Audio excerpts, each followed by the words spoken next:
Hey everybody, I'm Sean Swelling, a producer on SSX. My area is the game of presentation, campaign, and characters. So the characters SSX aren't necessarily changing, they're being evolved and updated to match the new challenges that are going to be in this game. A lot of new adventures for the characters, and a lot of that's going to be around the gear and what they're wearing. I'm going to show you where we were in the past with the characters and where we're going now. We have SSX, Tricky, 3, On Tour, and Blur, and here's the lineup of the characters. And as you can see, they've all gone through their different variations, from wearing t-shirts on the mountain to crazy kind of clothes and afros and the whole bit. Now I'm going to hand you off to Ron, who's going to talk about Elise Riggs, one of my favorite characters, and explain the process we go through to take her from where she was into what she's going to be in this new game.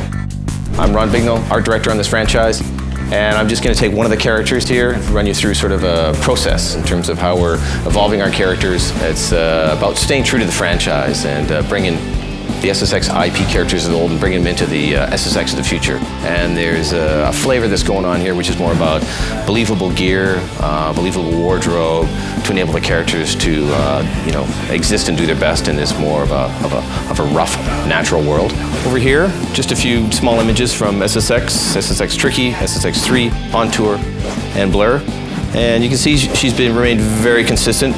I think the artist, depending on who the character lead was, probably had a little bit of anatomical fun in terms of her build, but that's what character artists do. These images here is the current concept art that we're working with in terms of evolving Elise. This gives you kind of a look at the process we go through. I mean, you can just tell from a build and proportion, she's very true to where she was. I mean, this is not a simulation sports game. This is not anatomically correct models. This is, sort of superheroes on a snowboard. So we're pushing proportions, pushing scale, and well, that is there to support, the over-the-top gameplay and the exaggerated worlds that they live in. So that's it for taking a look at the concept art and the process we go through to create our IP characters. Let's take a look at Mike Christensen's work. He's our character modeler lead, and see Elise in game.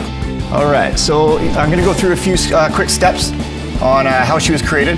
The first step is getting the concept, and then from the concept really getting a sense of proportion and scale of the character.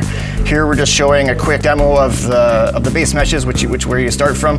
Once that step's done, we get into a software package where it's more all about the detailing, things like wrinkles, materials, pore detail. Once all the high resolution details are done, what we do is we bake them down to textures and then apply that to the game mesh.